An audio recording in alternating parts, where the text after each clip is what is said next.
Hi friends, ಎಲ್ರಿಗೂ ನಮಸ್ತೆ. Welcome back to Deepika lifestyle and blogs. ಎಲ್ಲರೂ ಹೇಗಿದ್ದೀರಾ? ನಾನು ಚೆನ್ನಾಗಿದ್ದೀನಿ. ಐ ಹೋಪ್ ನೀವೆಲ್ಲರೂ ಚೆನ್ನಾಗಿದ್ದೀರಾ ಅಂತ ಅಂದ್ಕೊಂಡಿದ್ದೀನಿ.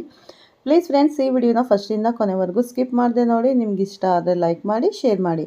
ಹಾಗೆ ಓಂ ಶ್ರೀ ಮಹಾಲಕ್ಷ್ಮಿಯೇ ನಮಃ ಅಥವಾ ಓಂ ಶನೇಶ್ವರಾಯ ನಮಃ ಅಂತ ಒಂದು ಕಮೆಂಟ್ ಕೊಡೋದನ್ನು ಖಂಡಿತ ಮರಿಬೇಡಿ ಸ್ನೇಹಿತರೆ.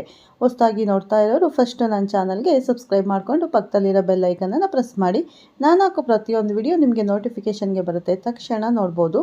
ಮತ್ತು ಹಾಗೆ ವಿಡಿಯೋನ ಎಲ್ಲೂ ಸ್ಕಿಪ್ ಮಾಡದೆ ನೋಡಿ ಅಂತ ಕೇಳ್ಕೊತೀನಿ. ಓಕೆ, ನಾನಿವಾಗ ತಿಳಿಸ್ಕೊಡ್ತಾ ಸ್ನೇಹಿತರೆ, ನಾನಿವಾಗ ತಿಳಿಸ್ಕೊಡ್ತಾ ಇದ್ದೀನಿ 2026ರ ಮಕರ ರಾಶಿ ಮತ್ತು ಮಕರ ಲಗ್ನ ವರ್ಷ ಪೂರ್ತಿ ಭವಿಷ್ಯವನ್ನು ತಿಳಿದುಕೊಳ್ಳೋಣ ಸ್ನೇಹಿತರೆ. ಮಕರ ಲಗ್ನ ಮತ್ತು ಮಕರ ರಾಶಿ ಇದು ವರ್ಷ ಭವಿಷ್ಯ ಅಂತ ಹೇಳ್ತಕ್ಕಂಥದ್ದು. ಹಾಗಾದರೆ ಗೋಚಾರ ಫಲವನ್ನು ತಿಳಿದುಕೊಳ್ಳೋಣ. ಈ ಮತ್ತು ಮೇಯ್ನ್ ಆಗಿರ್ತಕ್ಕಂಥದ್ದು 4 ಗ್ರಹ ಗೋಚಾರದಲ್ಲಿ ಇರುವಂಥದ್ದು. ಕುಂಭದಲ್ಲಿ ರಾಹು, ಹಾಗೆ ಮೀನದಲ್ಲಿ ಶನಿ ಗ್ರಹ, ಮಿಥುನದಲ್ಲಿ ಬೃಹಸ್ಪತಿಯು, ಹಾಗೆ ಸಿಂಹದಲ್ಲಿ ಕೇತು ಗ್ರಹವೂ ಇದ್ದಾರೆ. ಏನಪ್ಪ ಮಕರ ರಾಶಿಯವರಿಗೆ ಏನಿದೆ ಈ ವರ್ಷದಲ್ಲಿ ಅಂತ ನೋಡೋದಾದರೆ, ಅದೃಷ್ಟ ಇದೆಯಾ ಅಥವಾ ಇಲ್ಲವಾ ಅಂತ ಮಕರ ರಾಶಿಯವರಿಗೆ ನೋಡೋದಾದರೆ ಭೂಪತಿ ರಾಜಯೋಗ ಹೇಳುವಂಥದ್ದು ಈಗ ಹೇಳಲ್ಪಡುತ್ತೆ. ಭೂಪತಿ ರಾಜಯೋಗ ಇದು ಬಹಳ ವಿಶೇಷವಾಗಿರ್ತಕ್ಕಂಥದ್ದು. 2026 ಮಕರ ರಾಶಿಯವರಿಗೆ ಭೂಪತಿ ರಾಜಯೋಗ ಅನ್ನುವಂಥದ್ದು ಬರ್ತಾ ಇದೆ. ಇದು ಸುಮಾರು 30 ವರ್ಷಗಳ ನಂತರ ಬರುವಂಥ ಯೋಗ ಅಂತ ಹೇಳ್ತಾರೆ. ಭೂಪತಿ ರಾಜಯೋಗ ಹೇಳುವಂಥದ್ದು ಇದರಲ್ಲಿ ಏನೇನಿರುತ್ತೆ ಅಂತ ನೋಡೋದಾದರೆ, ಧನಲಾಭ ಹೇಳುವಂಥದ್ದು, ಕಾರ್ಯಸಿದ್ಧಿ, ಹಾಗೆ ರಾಜ್ಯ ಪ್ರಾಪ್ತಿ ಇವೆಲ್ಲವೂ ಕೂಡ ಈ ಭೂಪತಿ ಯೋಗದಲ್ಲಿ ಇರುತ್ತೆ. ಈ ಧನಲಾಭ ಅಂತಕ್ಕಂಥದ್ದು ಏನಪ್ಪ ಅಂದರೆ ಕೇಳಿದರೆ, ವ್ಯವಹಾರದಲ್ಲಿ ಹೆಚ್ಚಿನ ವ್ಯವಹಾರ ಕೈಗೂಡುವಂಥದ್ದು, ಎಲ್ಲ ಅಡೆತಡೆ ಇಲ್ಲದಂತೆ ವ್ಯವಹಾರ ನಡೆತಕ್ಕಂಥದ್ದು, ಕೊಡುವಂಥದ್ದು ತಗೋವಂಥದ್ದು, ಎಲ್ಲ ನಂಬಿಕೆ ದ್ರೋಹ ಆಗದಂತೆ ವ್ಯವಹಾರ ಆಗುವಂಥ ಒಂದು ಪರಿಸ್ಥಿತಿ ಇರುತ್ತೆ. ಮತ್ತು ಕೊಟ್ಟಂಥ ಹಣ ಮತ್ತೆ ಇರಬಹುದು, ಕೊಟ್ಟಂಥ ವಸ್ತುಗಳು ಇರಬಹುದು, ಸರಳವಾಗಿ ನಮಗೆ ವಾಪಸ್ ಬರುವ ಎಲ್ಲ ನಂಬಿಕೆಗಳು ಈ ಅಂದರೆ ಈ ಹೊಸ ವರ್ಷದಲ್ಲಿ ನಡೆಯುತ್ತೆ. ನಂಬಿಕೆಗೆ ದ್ರೋಹ ಆಗದಂತೆ ಬರುವಂಥ ವ್ಯವಹಾರ ಎಲ್ಲ ಕಾರ್ಯಸಿದ್ಧಿ ಆಗುತ್ತೆ ಅಂತ ಹೇಳ್ಬೋದು. ಅಂದರೆ ಯಾವುದೇ ಕೆಲಸಗಳನ್ನು ಮಾಡಿದರೂ ಕೂಡ ಅದು ಫಲಪ್ರದ ಮತ್ತು ಯಶಸ್ಸು ನಿಮಗೆ ಸಿಗುತ್ತೆ.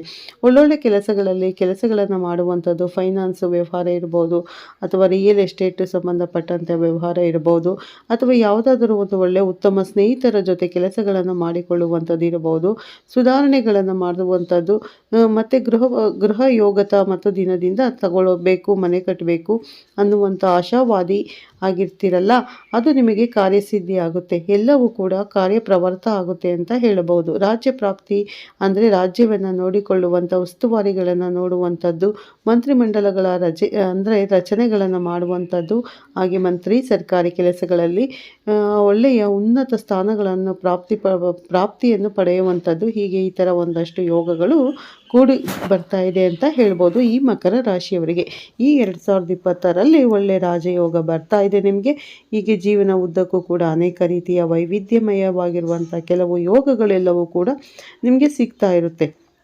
ಇನ್ನು ಕಾರ್ಮಿಕ ಸಿಬ್ಬಂದಿ ವರ್ಗದವರಿಗೆ ಹೆಚ್ಚು ಲಾಭ ಸಿಗುತ್ತೆ. ಸರ್ಕಾರಿ ವಾಹನ ಚಾಲಕ ಇರಬಹುದು ಅಥವಾ ಆಟೋ ಚಾಲಕರು ಇರಬಹುದು, ಕ್ರೀಡಾ ಸಾಮಗ್ರಿಗಳ ವ್ಯವಹಾರ, ವೈದ್ಯಕೀಯ ಯಂತ್ರೋಪಕರಣಗಳ ತಯಾರಿಕೆ, ಔಷಧಿಗಳನ್ನು ತಯಾರಿಕೆ ಮಾಡುವಂಥದ್ದು, ಈ ಥರ ಒಂದಷ್ಟು ವಿಶೇಷವಾಗಿರುವಂಥ ಯೋಗದ ಪ್ರಭಾವ ಇರುತ್ತೆ ಈ ಮಕರ ರಾಶಿಯವರಿಗೆ.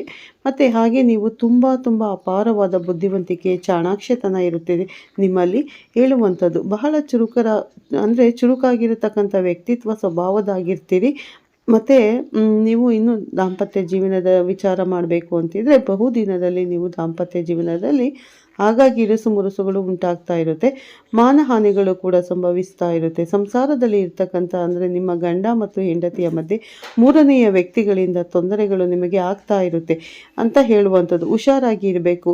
ಮತ್ತು ಅಂಥವರು ಯಾರೋ ಒಬ್ಬರನ್ನು ನೀವು ಇಷ್ಟಪಡ್ತೀರಿ ನಿಮ್ಮ ವೈಯಕ್ತಿಕವಾಗಿ ಅಂತ ವಿಚಾರವನ್ನು ತುಂಬ ಗೋಪ್ಯವಾಗಿ ಇಡುತ್ತೀರಿ ಹೇಳುವಂಥದ್ದು. ಯಾರಿಗೂ ಗೊತ್ತಾಗದ ರೀತಿಯಲ್ಲಿ ಧನವ್ಯಯವೂ ಕೂಡ ಆಗ್ತಾ ಇರುತ್ತೆ. ಹಣವನ್ನು ಕೂಡ ನೀವು ಅವರಿಗೋಸ್ಕರ ಹಣವನ್ನು ಕೂಡ ಖರ್ಚು ಮಾಡುತ್ತೀರಿ. ಆದರೆ ಎಲ್ಲೋ ಒಂದು ಕಡೆ ಅದು ಮೋಸ ಹೋಗ್ತಾ ಇದ್ದೀವಿ ಅಂತ ನಿಮಗೆ ಒಂದು ದಿನ ತಿಳಿಯುತ್ತೆ. ಯಾಕಂದರೆ ಆ ಸ್ತ್ರೀಯಿಂದ ನೀವು ತುಂಬ ಮೋಸ ಹೋಗ್ತೀರಾ. ಖಂಡಿತ ನೀವು ಮೋಸ ಹೋಗೋದು ಗ್ಯಾರಂಟಿ. ಹಾಗಾಗಿ ಆ ಸ್ತ್ರೀಯನ್ನು ಯಾವುದೇ ಗೋಪ್ಯವಾಗಿ ನಿಮ್ಮ ಸಂಬಂಧಗಳು ಇಟ್ಟರೂ ಕೂಡ ಅದನ್ನೆಲ್ಲ ನೀವು ಈ ವರ್ಷದಲ್ಲಿ ಕಳ್ಕೋಬೇಕಾಗುತ್ತೆ. ಯಾಕಂದರೆ ಆ ಸ್ತ್ರೀಯಿಂದ ದೂರ ಇರಬೇಕಾಗುತ್ತೆ. ಖಂಡಿತ ಅದು ಒಳ್ಳೆಯದಲ್ಲ. ನಿಮ್ಮ ಸಂಸಾರಗಳಲ್ಲಿ ಇರುಸು ಮುರುಸು ಉಂಟಾಗುವಂಥ ಸಂದರ್ಭಗಳು ಬರುತ್ತೆ. ಹಾಗಾಗಿ ಸಾಧ್ಯವಾದಷ್ಟು ಮಕರ ರಾಶಿಯವರು ತಮ್ಮ ಮನೆಯಲ್ಲಿ ಇರುವಂಥ ಹೆಂಡತಿ ಮಕ್ಕಳು ಈ ರೀತಿ ನೋಡಿಕೊಂಡು ನೀವು ಹೋಗೋದೇ ಆದರೆ ನಿಮ್ಮ ಜೀವನ ಸುಖಮಯವಾಗಿರುತ್ತೆ ಸ್ನೇಹಿತರೆ.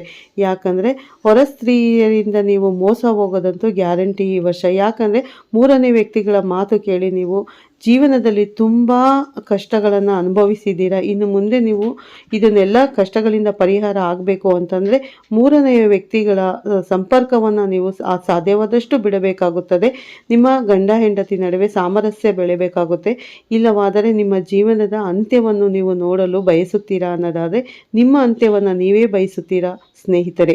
ಹಾಗಾಗಿ ನೀವು ಮೂರನೇ ವ್ಯಕ್ತಿ ಸ್ತ್ರೀಯ ಸಂಪರ್ಕದಿಂದ ದೂರ ಇದ್ದರೆ ಮಾತ್ರ ನಿಮ್ಮ ಜೀವನದಲ್ಲಿ ಒಳ್ಳೆಯ ಯಶಸ್ಸನ್ನು ನೀವು ಕಾಣೋದಕ್ಕೆ ಸಾಧ್ಯವಾಗುತ್ತೆ. ಇನ್ನು ಮಕರ ರಾಶಿಯವರಿಗೆ ವಿಶೇಷವಾದ ಯೋಗ ಕೂಡ ಶನಿ ಕೊಡ್ತಾ ಇದ್ದಾನೆ. ಯಾಕಂದರೆ ಮಕರ ರಾಶಿಯ ಅಧಿಪತಿ ಬಂದು ಶನಿ ಆಗಿರೋದ್ರಿಂದ ನ್ಯಾಯ ನಿಷ್ಠೆ ಬದ್ಧತೆಯಿಂದ ಇರಬೇಕಾಗುತ್ತೆ. ಎರಡನೇ ಮನೆಯ ಅಧಿಪತಿ ಕುಂಭರಾಶಿ. ಕುಂಭರಾಶಿಯಲ್ಲಿ ಶನಿ ಇರುವುದರಿಂದ ಶನಿ ರಾಶ್ಯಾಧಿಪತಿ ಯೋಗ ಹಾಗೆ ಎಲ್ಲ ಯೋಗವೂ ಕೂಡ ಬಹಳ ವಿಶೇಷವಾಗಿರ್ತಕ್ಕಂಥ ಲಾಭಾಂಶಗಳನ್ನು ಕೊಡುವಂಥದ್ದು.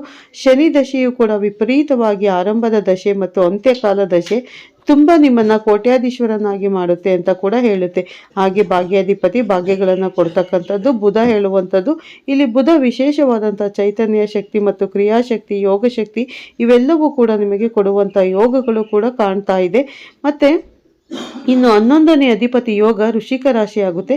ವೃಶ್ಚಿಕ ರಾಶಿಯಾಧಿಪತಿಯು ಕೂಡ ನಿಮ್ಮ ಕುಜನಾಗಿರ್ತಾನೆ.